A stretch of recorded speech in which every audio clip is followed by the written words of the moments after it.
Democrats are suing President Trump over his executive order aiming to overhaul elections. President Trump signed the order last week, and it calls for proof of citizenship to register for federal elections.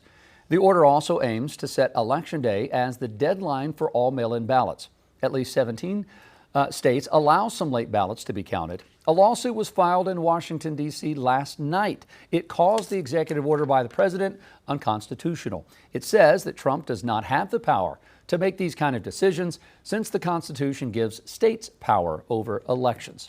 Joining us again for the final time this morning, Chief Legal Analyst Khalif Rhodes. We are putting what voice you do have with seasonal allergies to the test. All right, so we had this hurdle that came up yesterday from the Democratic National Committee plus two different nonprofits saying this is unconstitutional. What can the president do and what can he not do when it comes to elections? I think the president has lofty goals here. The goal is to try to stop his allegations of widespread voter fraud that have been unfounded on multiple occasions. And so I have to say this, and I've said it multiple times here, that the executive branch, the president, and anyone sitting in that seat that is the president at the time has an enormous pen to do great things with the executive orders. But when those executive orders attempt to overreach into other realms, specifically congressional realms, we already have the SAVE Act, what they're trying to do in Congress to do the exact same thing that he's attempting to do. So I think even if Congress has the authority, and even that is probably a stretch that has the authority to do it, then the president clearly doesn't. But I think the states in this regard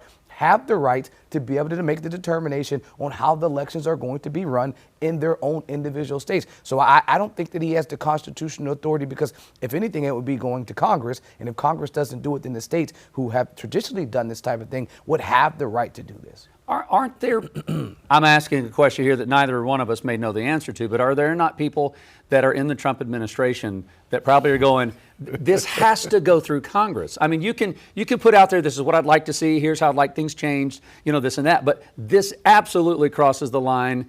Congress has to be able to hold this, legislative branch, not executive branch. I think we've had this discussion a couple of times with a number of these executive orders, and I do think there are probably folks in the room that are like, hey, if you look at the last administration, there was a number of folks that had turnover. Look at positions, and either they were fired or they resigned because there was a lack of communication or a lack of understanding of what was being advised. Oftentimes when I have a client and I'm telling them one thing, but they want me to do another thing, at some point we get to that fork in the road, and it's like, well, can we stay together as a relationship, as an attorney-client? And if we can't, we kind of go our own ways. So we've seen that in the past. I think there are people that are advising him that, hey, some of these things you may not have authority to do, and then they'll have spokespeople come out and then say, well, you know what, the president has this, Congress is trying to, stop him, or the courts are trying to stop him, and this is clearly within the branch of the president's authority. But what I can also say is it's part of the overall plan. If you want to challenge to challenge the judiciary, if you're trying to see, well, what can we do if the defense of the judiciary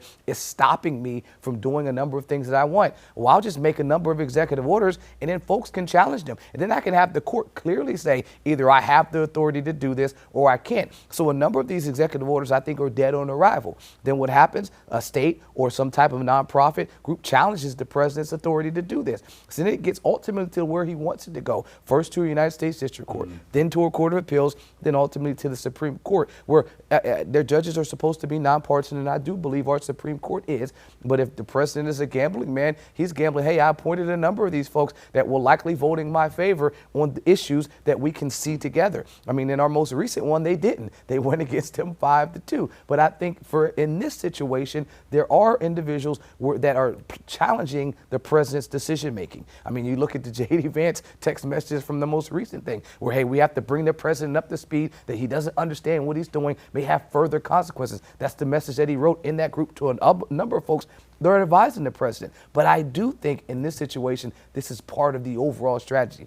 Challenge everything, see kind of what sticks. Last administration, they were seeing what sticks, but it wasn't through executive order. This is, I think, a better strategy. If you want to challenge the judiciary, throw out executive orders and see if the court either expands or reduces your authority. Circumvent the legislative process, take it straight to judicial, maybe have a better chance to win there. If I know it's a big if the order stands, what does that look like?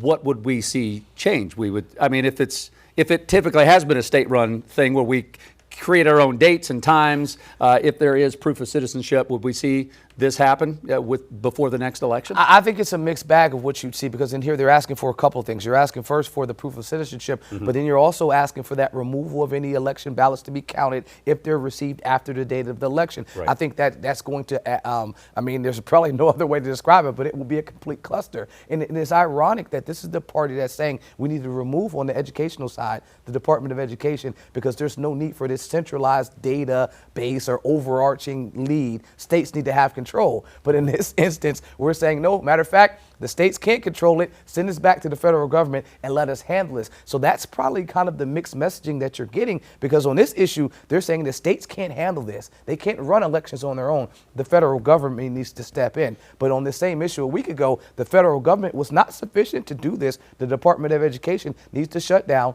and the states need to hold their own. So that mixed messaging, I think the court, if any of these folks bring that up, the administration can't have it both ways. Yeah. Either the federal government is capable of doing these things, or they're not. But in a situation where the states have control and have already been running it, I think the courts will rule in their favor that this is something that's outside of the reach of the executive branch. Our filing cabinet, Khalif, continues to grow of what the federal government would like to control and what the states would be able to control, and it's a lot to keep up with. Thank you for trying to clear it up for us.